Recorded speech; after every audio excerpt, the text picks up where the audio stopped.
Okay, I think I'm unmuted now. So we're going into the final two sessions of this conference, the volunteer leadership panel, and then our action at the very end, which won't take very long, but we want to give you a chance to actually take an action that will help us with clean energy in Ohio, which is a challenge, as you've no doubt heard from some of the people here. So I would like to spotlight here our four incredible volunteer leaders from across the state. There are more than four, but we picked these four. Rachel Wagner from Columbus, Eve Warnock from Columbus, Karen Jeffers-Tracy from Dayton, and Tony Szilagye from Toledo. And hello to all of you. And hopefully Eve is in here. I know I saw her come in. There she is. And all of these people have been doing great work for Ready for 100 in their cities, for the last, in several cases, for the last several years, almost as long as me. So thank you all for being here. I have one prepared question for each of you, but this one is going to be really interactive. So the people in the audience who are still hanging with us, please put your questions in the chat, and if you'd like to unmute when we'll go through the four prepared questions, so you can kind of be thinking and having things rolling around in your mind. But as you formulate questions, go ahead and put them in the chat, and we can also, there's few enough people here that we could have people unmute and ask questions as well. So I'm going to start with Rachel, and she's already been a moderator here, so you've already met Rachel. But the first question for her is, what did you expect volunteering for Ready for 100? And then what did it turn out to actually be like? Yeah, so I wanted this question. I actually came up with this because it was a little different than I expected. I, actually saw Ready for 100 Columbus tabling at one of these community events. And so I kind of expected that maybe if I joined, I would be helping to gather signatures. And I wasn't sure if there would maybe be some things like protests or sit-ins, because I was becoming familiar with things that Sunrise Movement and Extinction Rebellion were doing. And I expected government leaders to be fairly unresponsive, and sometimes they are. So that was something that I kind of wondered about. And then once I joined, the process that Columbus was taking was actually moving on from signature gathering and taking a different action of going to city council meetings.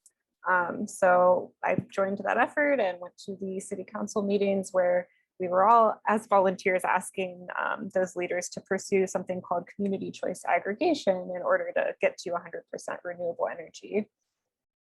So it was a bit of a surprise when the mayor announced that this was something that the city is going to pursue, community choice aggregation, to get to 100% renewable energy.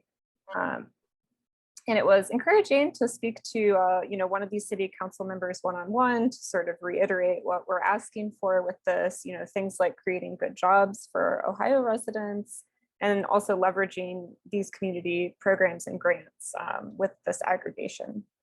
So I sort of volunteered throughout time with a mix of very specific actions, like writing letters to the editor, and on the other hand, taking in a lot of information during various city meetings.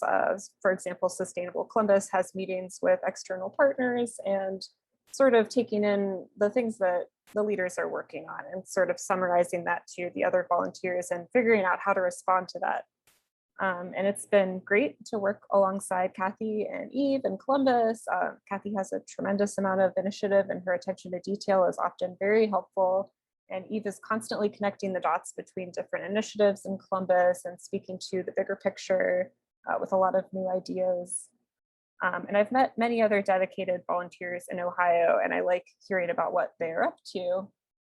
But yeah, I think it's been slightly encouraging to see that government leaders are at least thinking about certain things that I would consider very important. And now I think going forward, it's going to be really important to do more coalition building and engage the community even more than we already are. So that's how I will end my summary. Wonderful, thank you. And Rachel has been an absolute star in going to testify at City Council, in writing letters to the editor, in reaching out to other city officials. She pulled together a meeting between the City of Columbus Sustainability Office and the City of Cincinnati Sustainability Office so that the Columbus people could learn about the Warm Up Cincy program. And now Columbus is going to model its program partly on that. So it's been great. So let me ask Eve the next question. Eve prepared 2 wonderful videos for us. So Eve showed up at one of our early Ready for 100 meetings in Columbus and said, I want to make a video for you. And I was like, okay, let's do it. But I really didn't have any idea. But Eve has a video making background and is an example of somebody who brought her talents to this movement and an example of how this program, this cause, this initiative just brings really awesome people into the room. They just show up. And that's what Eve did. And so she made a great video for Ready for 100 Columbus. And then a couple of years later, made another great video for Ready for 100 Ohio. So my question is, how did you do that? How did you make the connections? What was the process like? You got some kind of important people in those videos. Yeah, so one thing that I really loved working on the Columbus team is we all took different approaches to the strategy of making a top priority that Columbus became renewable energy, that we committed to that 100%. And I came in more of an artistic sense in the way that I had already been doing work as an artist to talk about environmental issues. And so I thought, hey, I could use my skills here to talk to mass audiences. The idea is to inspire and create motion and momentum. So we did that. We did a lot of artwork. Cathy and I, from the beginning, we did the aerial art project, following Sierra Club's initiatives of doing kind of a big scale from the air idea. And then we also did big projections at different art events. And then we went into the video. And the video was great for a couple different reasons. One, it was to speak to the people. So you can make this video and talk to anyone who watches it. But as well, it goes with this idea of networking and connecting the dots that Rachel talked earlier. Is that what it did? It was put a person in position to go and talk to leadership about Ready for 100 and our initiatives and to get their input. So the video itself was strong, but actually the networking and talking about the dialogue with these leaders was the strongest point of the video, in my sense, is that I got to speak to people and ask them very direct questions and have them respond to it and think about it. So that dialogue was created. And so for the first video that we created, we did the Minster solar field in Minster, and that started the whole idea that it was possible for Columbus, that we could go from neighborhood to neighborhood to neighborhood and say, hey, this initiative worked in Minster, they turned it, it's Republican, it's possible. You know, people want renewable energy. And then the second video was amazing because I went to leadership. So we went to the grass tops, we went to mayors, we went to corporate CEO, vice presidents of manufacturing, we went to First Solar, we talked to Icebreaker Wind Project in Cleveland, we talked to schools, Evening Street, we talked to principals, we talked to children, we talked to churches, like this amazing church in Cincinnati, the Auburn Church, is doing a beautiful grid on there because the community wants it. And so in Dayton, we went to Dayton with the Research Institute there, we talked to Mark Charles, and Columbus, we did, I think it was in Evening Street. We didn't get to go to Columbus yet because they hadn't committed and they didn't want to commit yet. So the leadership there wasn't quite ready to commit to the video. It turned out to be a beautiful video. If you get a chance, it's on the Facebook page and you should watch it because it is inspiring. So yeah, so that was my part as working. And I just want to say kudos, like as a team, Cathy's ability to speak and be so passionate and knowledgeable about renewable energy and climate, and Rachel's, I have 3 children too, so you have to wait, I'm speaking right now. Go on. And you give me 2 minutes, I'll be there. You have to give me 2 minutes. And Rachel's follow through and ability to, as she was talking about the meetings, and then mine, I just do big thinking. So I come in and kind of derail sometimes, but as a team, we've worked really well. So that's really important. And I'm done. Great, absolutely. Eve's vision really shaped a lot of this project or this campaign and what it looked like, how we presented ourselves publicly. And she came in with big ideas. And sometimes I was like, how are we going to do this? But we did it. We did an aerial art project with people spelling out 100% on the Scioto Mile in front of Columbus skyline. We use that picture constantly. And went and hired a drone and to take pictures of it. And we had 100 people out there and it went really well. And Eve led the choreography for that. Yeah, and the press also. So art brings also press, unique ideas, and to inspire the people. You really get to inspire people to make change. All right, well, next I'm gonna take it to Karen Jeffers-Tracy in Dayton. And I already said before how Karen is just an inspirational climate activist in many different areas. She's a member not just of Ready for 100, but Climate Reality and the Climate Mobilization, and I don't even know what all of it, and teaches a lot of climate change, concepts and just about the climate. So Karen helped shepherd. So I also mentioned before that Dayton recently passed a resolution, both committing to declaring a climate emergency and committing to 100% renewable energy. And that resolution went through some kind of sensitive negotiations and things like that. We didn't know where it was for a long time, but Karen was in the scenes in the background helping shepherd that through. So I just want to ask, what happened with that? How were you able to help get this resolution passed? Well, how is my sound? Is it okay? Yeah. Okay. Well, I think Dayton had a huge leap forward with the hiring of Mark Charles and as sustainability director and his assistant Meg Maloney. And we found them to be on target with most of our goals and then just very open and amenable to discussion about the sustainability strategy, which was adopted last November, and the climate emergency declaration, which passed a couple of months ago. But since I serve on committees with Mark and Meg, I was able to ask direct questions with them and get information. And but I spend my time studying climate science and educating people about what they don't know about the climate science. And for some reason, I have trouble grasping like aggregation and energy policy and legal and governmental systems. And that's just not my field. And they kind of make my eyes glaze over when I try to understand them.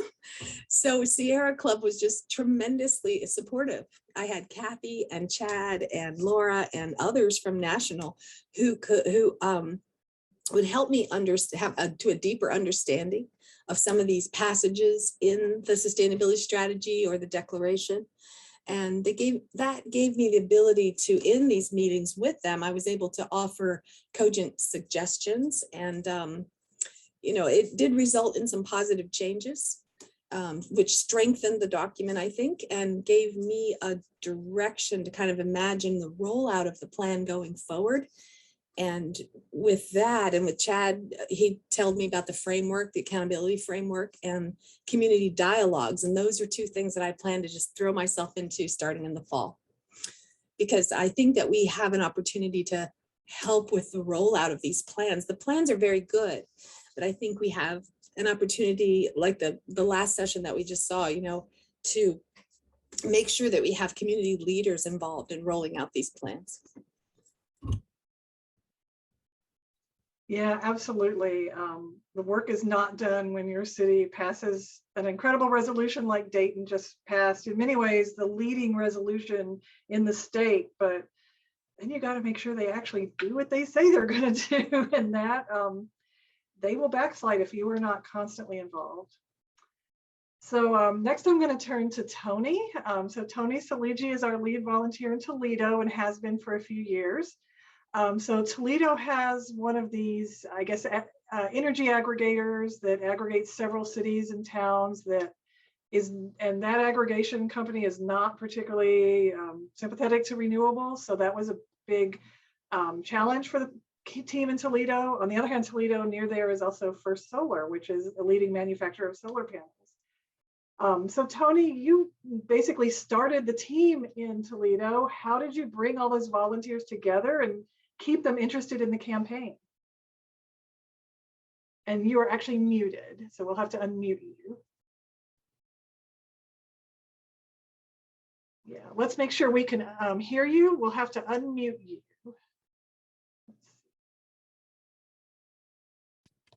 Oh, sorry about that. There we go. Actually, we started a couple years before we actually met as a team, or I started. I spoke before city council at we have a democracy day every year in Toledo. And I started talking to city council at our democracy day first couple of years. And I talked about Ready for 100, climate change, the importance of transition to renewables. We had some motion and some movement on our mayor's part. He called a meeting of all local stakeholders. Now that was several years ago, and it seemed like not much was happening with that. I know he called the meeting and everything, but it was hard getting information. We formed a team last year, right before COVID hit. And so we've had some difficulties just with COVID. We haven't had the kind of action that I think would have helped our team come together more. But we've also faced at our meetings have been focused. We've had some internal issues about what our primary goal is. I think some people in our group initially wanted our group to be more focused on a specific climate project, like, for example, advocating for windmills, or even coming up with a specific design for windmills or solar in the Toledo area. Some of our members were really cool to making and thought even it was maybe not the best idea to advocate for like a goal of 100% renewable electricity by 2035. So we've had some internal issues with that. I'm not sure what I was really expecting, whether or not we was going to have that, but I suppose when you have a diverse group of people, and a lot of our people are, we have people that have been in the environmental movement for a long time and have worked on construction projects, those kind of things, which is a positive. But they also had very strong ideas about, our direction. As far as we've had an aggregation agreement, and our aggregation agreement, we advocated prior to this in 2020, we had the aggregation agreement was up for renewal, and we were advocating for a strong renewable component, and it was the renewable component we had in it was quite disappointing. It was only, they offered a 20% opt-in, and so it was really weak. And so I'm not sure the reason why things turned out that way, but our city, we are a conglomerate, as you were saying. We're in conglomerate of actually 13 communities in Northwest Ohio who buy in to that. That might have had some impact on it, because we're not just dealing with the city of Toledo. We have to deal with about 10, 11 other communities. So that's been, we was kind of hoping we'd have a stronger opt-in, because I know Cleveland, for example, I think one of the first years they had an opt-in program. They had a 50% opt-in for renewables. So those are some of the challenges that we faced and are facing. On a positive note, we get trickles. I managed to speak to a city council person a few weeks ago, and I was quite kind of like what you were saying. Someone was saying that all of a sudden something happened. It was you, Cathy. Something happened. He was told by the mayor for him and another council member to begin work on a climate action plan. And I thought that was really a positive step forward. He recognized me from meetings, and we got to become reacquainted. So it was a positive discussion, and so I'm looking forward to, as we move forward and as we do more advocacy and make some more specific and concrete plans about how to intersect with city council and the mayor, that we'll get more action. And we'll move forward hopefully with a stronger aggregation agreement, maybe even something bigger. So that's kind of what we're hoping for. Yeah. Yeah, it can be really challenging. And this progress really happens in fits and starts. And I'll just say, regarding city council and mayor, the mayor's office, we kind of played them off each other in Columbus. That was one way we made progress. So we tried to work with the mayor's office for a long time, and we kept bringing up aggregate for 100% renewable, basically since the beginning of our campaign, and they just weren't moving on it. So we went to city council and we started holding meetings with city council members. We started testifying in front of city council. City council started holding hearings, and I don't know what the conversation was behind the scenes, but all of a sudden I get an email from one of our key city council contacts that says, and the mayor was speaking that night at State of the City, and he said, here's the mayor's speech, it'll have what you want. And I looked in it and it had aggregation for 100% renewable energy by 2022. Yeah. And that was like last year, and I about fell off my chair. I was like, holy cow, how did this happen? So it was just like this immediate breakthrough. Of course, aggregation is not going to do everything. It's going to lower Columbus's emissions by about 11% overall if you count buildings, transportation, all sources. But us pushing also helped push the city to start counting its carbon emissions. That's a big step. If you're not counting your carbon emissions, then you don't know where to go to lower them. And start putting together a climate action plan. And Denise is saying press the local newspapers to cover the topic better. Absolutely, it is not well covered, which is one way to do that is to write letters to the editor. So let's see. Jocelyn has put a question in the chat. I'm going to send this to each of you. What does an equitable transition mean to you? What is the best way to accomplish equity, inclusion, and justice in your campaign? I'll let whoever wants to jump in on that. Well, Jocelyn, I'm going to have to throw it back on you. I really like the program you came up with in Cleveland, and that was talked about earlier about the 4 steps to including local communities in government and having them talk about what they'd like to see, what's and to fix some of the problems that are in the local communities and really engaging local communities. So that seems like a great that'd be a great start. So I also think, looking at, we had a little bit of from Impact Community Action. I've been following that nonprofit, and their work in job training, as well as direct connection with the most vulnerable communities, is key to understanding what is necessary. So having them in these discussions, and which is happening with the City of Columbus. And, I'd like to hear more how that's going, like what that partnership looks like, and hearing more of like how cities and more cities can get involved with local nonprofits and local communities. So I think that is a really important part. And something we did do is those community dialogues. Like a lot of times we go to neighborhood association meetings just to find out what's going on, what the community needs, where they were, what they needed. And so I feel like that's the really important part, is really understanding the neighborhood and listening to what's already there and what's thriving, what's not thriving. So those parts I think are really important.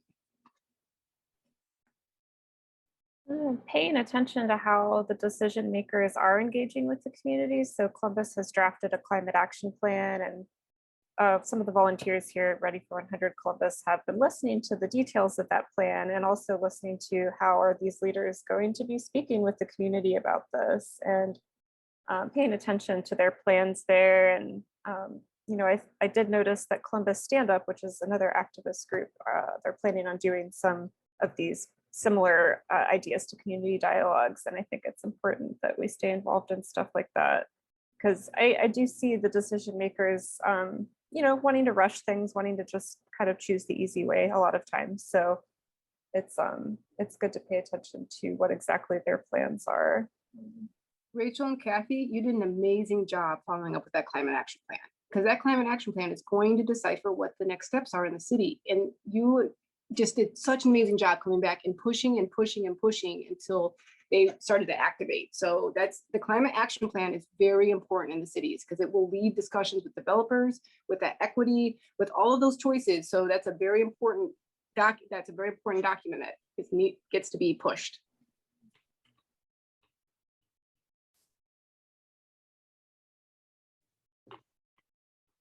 And Karen, you're welcome to jump in. Well, we have an opportunity in Dayton because we have 2 commissioners who need to be elected and a mayor. Our mayor, I believe, is going to run maybe for governor. So we have an opportunity to get a different mayor. And I think participating on elections is a great way to establish a relationship with the person who hopefully gets elected. And we are planning to do community dialogues. I guess one of the things I try to think about is, I think it was mentioned in that previous workshop, it was something like, what's the minimum commitment for people to be involved? Because other people are already doing so much. They're already doing things in their own communities and in their neighborhoods. And for us to say, well, you have to join this in order to, be part of the solutions that are being rolled out.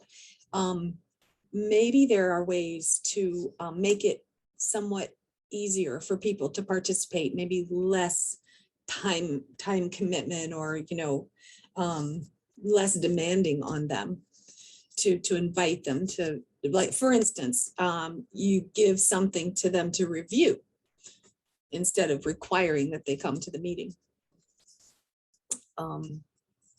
So that's just something I'm trying to figure out, is how to begin this process in Dayton.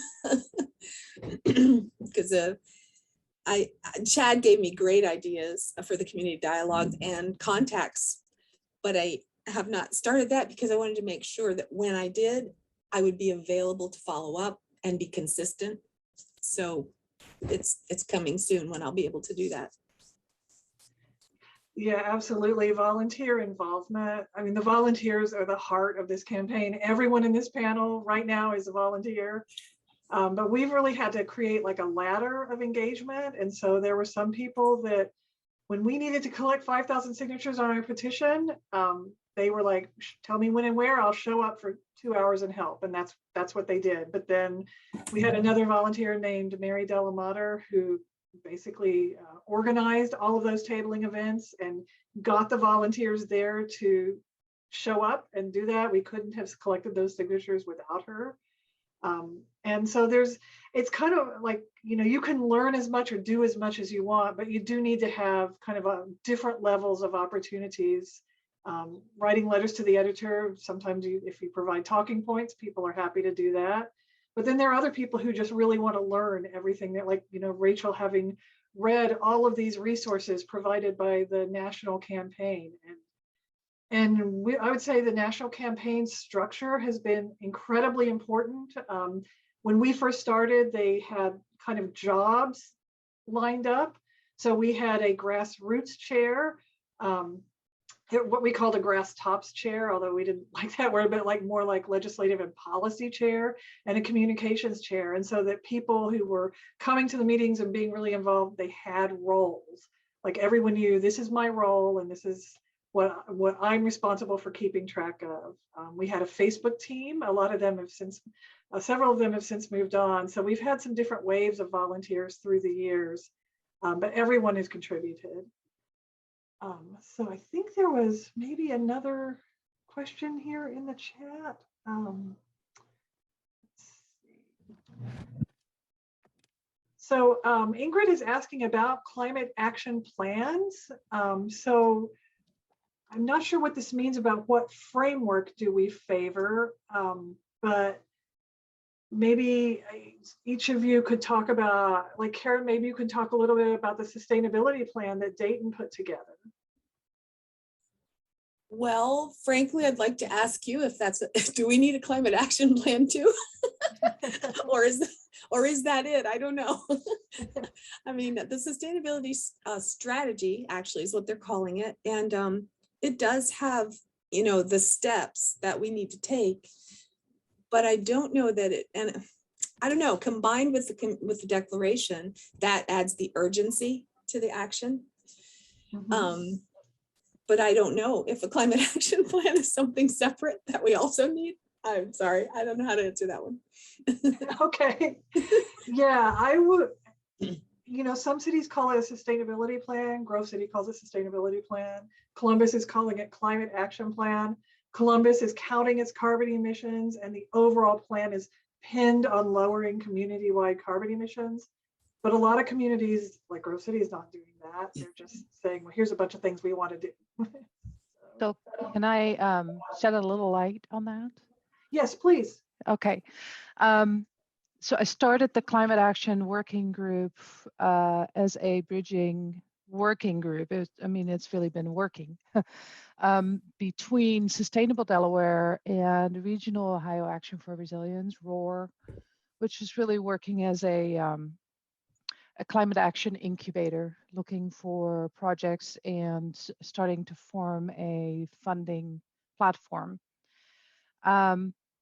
We started with a climate action working group to actually write a climate action plan for the city of Delaware. And that got kind of sideswiped by the renewable energy. So we've been focusing on renewable energy. For the climate action plan, I looked at United Nations Sustainable Development Goals. I looked at ICLEI. I looked at C40. Those are existing frameworks that other cities are already using. And one is fighting climate change, which is reducing specifically carbon footprint and carbon pollution into the air. Sustainability is a little wider. It's wider. It includes water, it includes soil, it includes food, it includes transportation. So we were looking to have it a bit more narrow, and I didn't continue with it because there's only so much of me. But if people are familiar with those frameworks I just rattled off, and whether they have used them in an existing climate action plan or sustainability plan, I'm interested to talk with them. Thank you.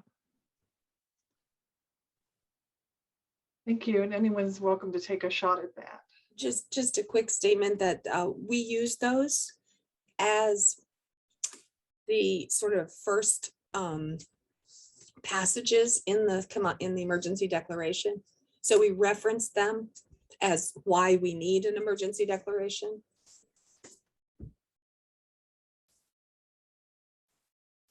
Like the IPCC report and the United Nations Sustainability Goals. Yeah, perfect. Thank you.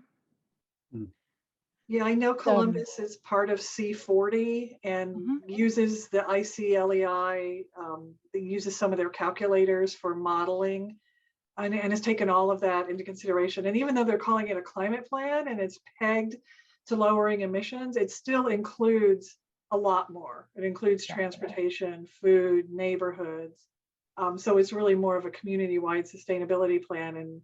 And they say themselves in this plan, a lot of these things are more about, basically equity and trying to address long-standing issues of inequality, especially along race lines in Columbus, and may or may not have huge impacts immediately on carbon emissions, but are part of what, it needs to be addressed as part of climate. So thank you. I just, as I said, I started with the climate action plan and kind of got stopped last year, February, and been working mostly on the renewable energy, which is so doable that I said, this shall be. And there we are. So it's That's great. honestly kind of what we did in Columbus too. Once aggregation came in, that kind of took over everything, and then that passed, and then they put out their climate action plan, which we thought was not strong enough. So as Eve said, Rachel and I, and we built coalition with Columbus Stand Up, was a key member of that coalition, along with Sunrise and Vicki from Sunrise, who was here earlier today, and a couple of other groups. And we started sending people to city council to testify, saying we didn't think it was strong enough. And we got them to hold a hearing, and the whole thing has gone back to the drawing board, but we have just learned from our sustainability you know, the external, the Sustainability Advisory Committee, which Rachel and I are on, that they're going to be fast tracking it now, and they're going to form working groups on all the different areas. So we will be involved and continue pushing. They're trying to finish this by the end of this year. That's great. That's great. If anyone's working on their plans, on these documents, these kind of foundational documents, one thing that we try to pay attention to is highlighting local issues and how climate solutions will help with local issues that people are suffering from right now. For instance, in our locality, stormwater and sewage is a huge problem because we're dealing with infrastructure that's from the 1950s and 60s, and these housing plats that got set down in the 50s, 60s, and 70s, and they aren't adequate for what's happening now. So and people are suffering, they're getting sewage in their basements and things. That I'm talking more about Fairborn right now than Dayton. Fairborn is the smaller town that I'm in near Dayton, and we're have a long-term goal to make sure that Fairborn does these documents and gets this direction going too. But as we write those, and I know in the Dayton sustainability strategy too, we tried to highlight, how's it affecting us here, and how will these solutions help with what we're seeing here.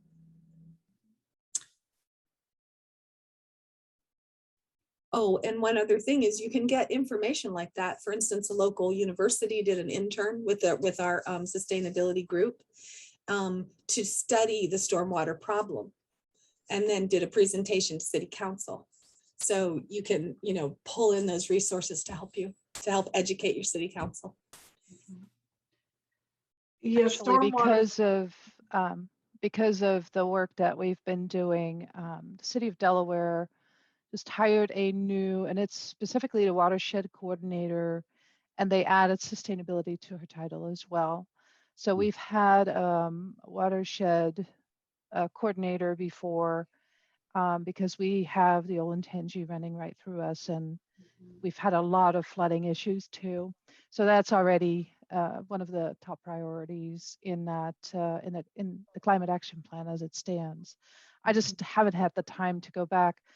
What was really kind of neat is 3 of the board members of Sustainable Delaware wound up sitting on a committee that also worked on a new version of a comprehensive plan for City of Delaware, which just came out last summer and has already incorporated a number of the things that we've been pushing for.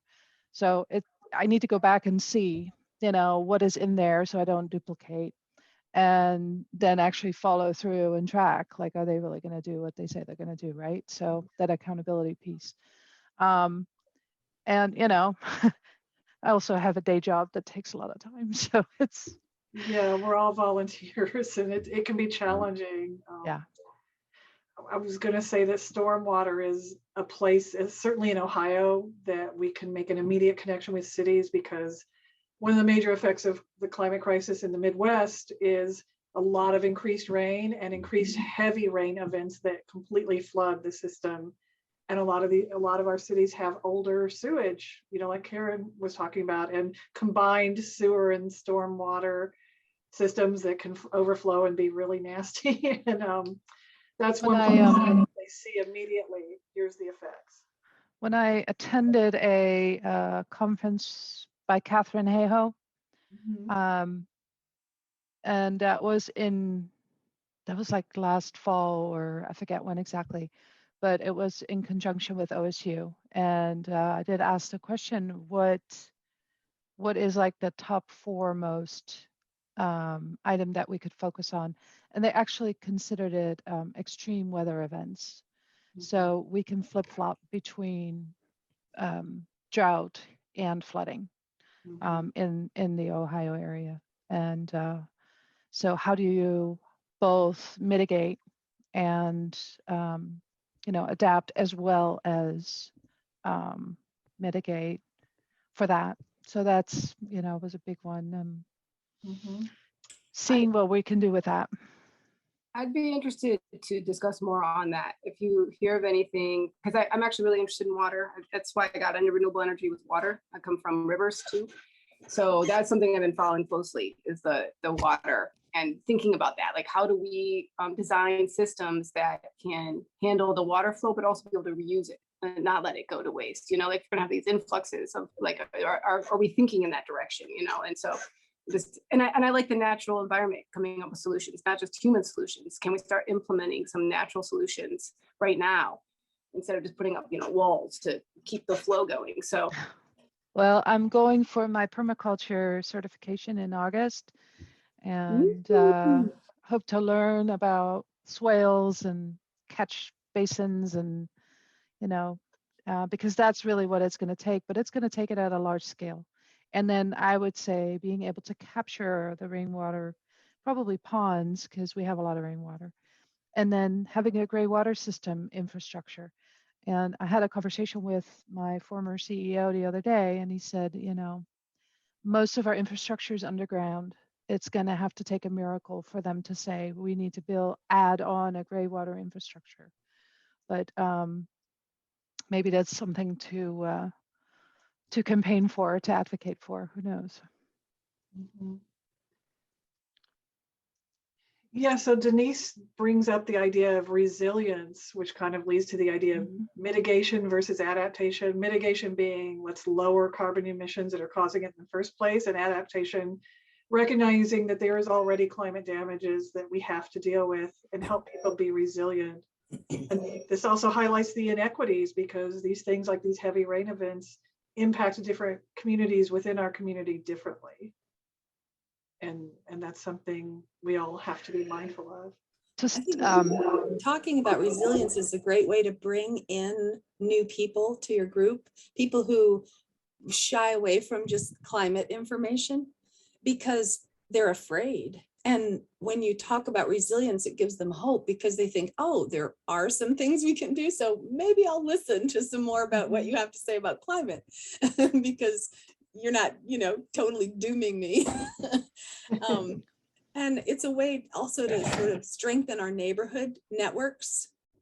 I think resilience is a very good way to talk to, I guess way back when I was a kid, they had this thing called neighborhood watch, which was supposed to help keep your neighborhood safe. But what it did was it got everyone on the street to know each other and to have cookouts together, and it was really great. Right. And I think we need the same type of thing happening around that concept of resilience, so that we can identify where are the coolest basements in a heat wave, and who has a nice big kitchen or an outdoor cooker that we could have a shared stew if we're trying to lower our energy use during an outage, you know, and have a garage where everyone can come and build a solar panel for when the power goes out. Their Demand Energy Equality has workshops on how to do that, using, like, you know, discarded solar cells and double paned windows, and like ways that you can get people thinking in terms of, oh, I'm not all alone and afraid and I have to be a prepper, but how can we think as our whole neighborhood and our whole city and our whole state? How can we all work together to get through these transitions that we're all going to be going through together, and actually come out better, I think. Yeah, I'd like to add on, and maybe a little bit of a philosophical conversation, but I've been challenged to create my own definition, if you will, but a distinction as to what is sustainability to me. And I went and read The Prophet and the Wizard. I don't know if any of you have read that. It really goes into these two camps that we have seen. One that says, oh, we need to conserve. We need to go back to the way we used to do things, and, you know, not innovate anymore, and etc. Then there's the innovation camp that says, okay, with the latest software, we are going to save the world, and humanity as we know it, right? And so I've been like battling with that. Like I'm more geared toward the conservation myself, but I also have worked in software development for 30 years. So I know that world. And we can't help but want to innovate as human beings. So I've been in that inquiry and I came up with like a 3-part, I mean, my little card here, it's a recycling symbol, but inside of it are innovate, regenerate, and conserve. So what is a conversation like when you say all those things are welcome here? We can talk about innovation, we can talk about conservation, we can talk about regeneration, we can talk about equity, we can talk, like all of that is welcome here. Let's listen to people's concerns, like make sure that they are heard. We may not be able to fix them all, but at least hear them and note them and publicize them, right? So that's kind of been like, what does it really mean to me? And then out of that, generate conversations with people, because it's a big problem. We're facing a really big problem. And yes, people can make a difference, like by doing their own little part, whether it's riding a bicycle or I give an example of years back when my kids were in um, what do you call it, K-8 school.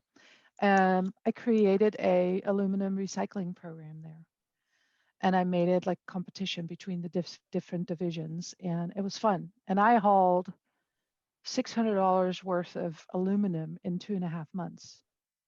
You know, we had money coming back into the school that we could do stuff with. So, and that's something one person can do. You know, once a week I would haul aluminum to the local metal recycling place. So, anywho, this is your panel. Sorry, um, Yeah. I just find kindred spirits here, so it's wonderful. Yeah, one of the things I've loved about working with Ready for 100 is it's solution oriented, and people, I mean, climate can be, it can be really depressing and it can send you into despair if you don't watch out. But the flip side of crisis is opportunity, and you're hearing from really creative people here today, bringing their ideas and their passion for making a difference. Can I speak one more? I just want resiliency. In Columbus's climate action plan, they put in this idea of resiliency hub. And so something we're working on is trying to get the municipal power to be on par with this, to start creating microgrids or community solar. And this would be one of those resiliency aspects. So the idea of resiliency is really what, you know, we've been talking about, that community, but also working with, if you can get, and Toledo has that possibility. Toledo has a public power. So that's the difference, investment and power. So you can look at what your power, what utility company is it, investment owned or public? And so if you have a public one, then you're working with the city and you can create some of those resiliency hubs. I mean, investment owned too, but so that's why Columbus is unique with that. Who was the one we had? What was her name? She seemed, was it Kristen? I can't think. Yeah, Christian Finner from the Division of Power. And so that's something we've been bringing to the Columbus Division of Power is y'all need to be doing some microgrids and community solar. And had never thought about this before. And they're kind of like, oh my gosh, we don't know how to do that. But they are taking steps. They're hiring, they're doing what the city does, which is hire consultants. But if that's what makes them comfortable and being able to move forward with setting up some microgrids and some community solar, once they do it in one place, then they can reproduce it. And we'd like to see them do a lot of that. And Karen, you had a great point about these garages with solar. Like everyone, you know, like the city gets to support individuals getting solar power on their houses.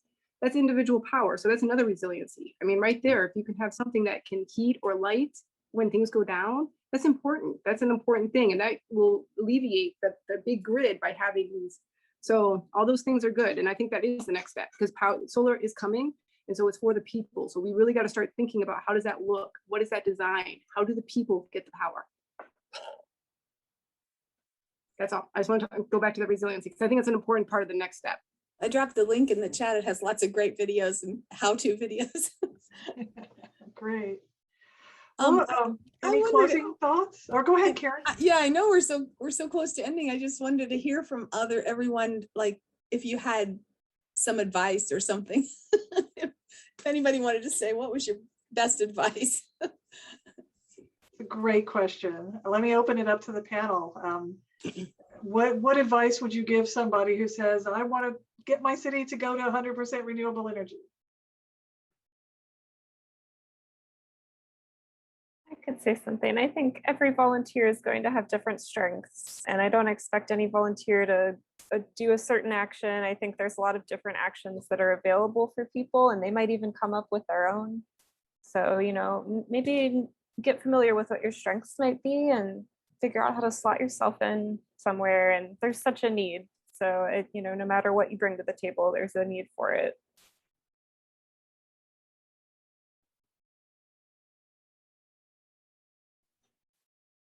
What other thoughts? I'm going to say, keep asking questions and keep taking notes. I have buckets and buckets of notes. So just keep going, like, because it's people don't realize that you don't know something. So I keep asking questions like, why is that? And rather than just assuming everybody knows, I'm playing the, you know, I'm the second grader. Why? Why is that? Why? And sometimes people don't know the answer and it makes them uncomfortable. But then, you know, let's find out, who can we talk to? And not to be confrontational, but to really understand the matter, right? So that's my thought.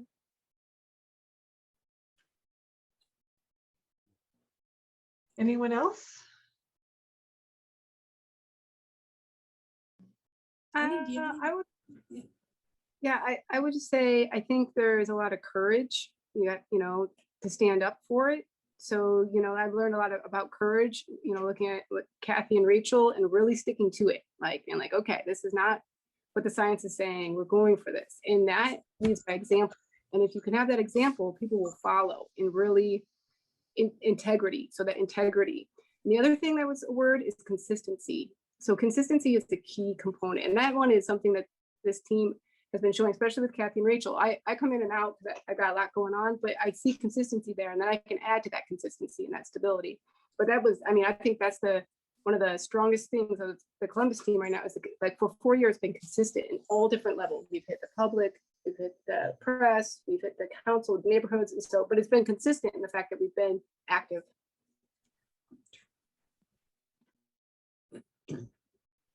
Very true. Yeah. Oh, go ahead. My best advice is to not get siloed. Just reach out to all the different climate groups and communicate to them how they can dovetail, how their activities can actually help each other. Even though they're separate activities and separate goals, they can be used for different things. For instance, the climate reality people can help to educate your city commissioners.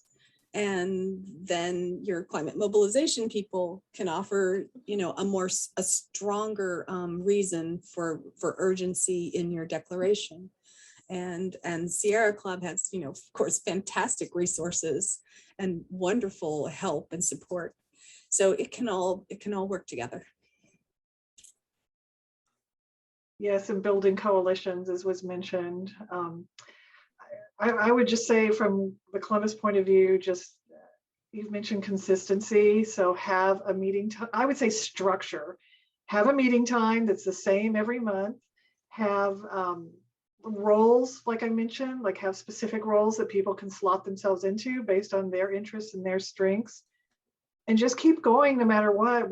I've been to more than one meeting where we had 3 people there, 4 people there, but we just kept at it. And the 3 people who were there had an amazing conversation like we're having today and came up with ideas for what to do next. And that's okay.